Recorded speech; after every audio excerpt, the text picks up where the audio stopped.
స్వామి పొంగల్ తినేసా నువ్వు మాట్లాడేపటికి పొంగల్ తిన్నాడు. ఏముడా అట్లంతా చూసు చెప్పొద్దు. వెంకటస్వామి చచ్చిపోయినాడు కదా, ఎట్లా తింటాడా? చచ్చిపోయిందిదే బాగలేకుండా నాకు ఎక్కడ ఎప్పుడన్నా జ్వరం వచ్చింటే మేలైపోతుంది, వెళ్ళిపోతుంది అంతే.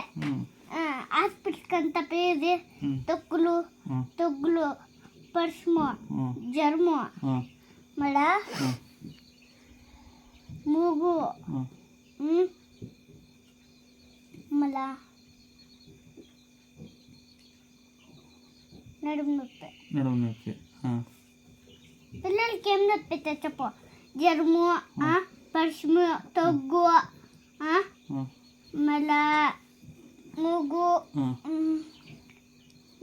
మళ్ళా అదే పొద్దున నేను వాంట్లో ఉచ్చిపోయి చెప్పేంటి చూడే, అప్పుడు ఆ పులుగులు అవి మా తలకి మీద ఎక్కితే చూడి, అందుకే ఇడంతా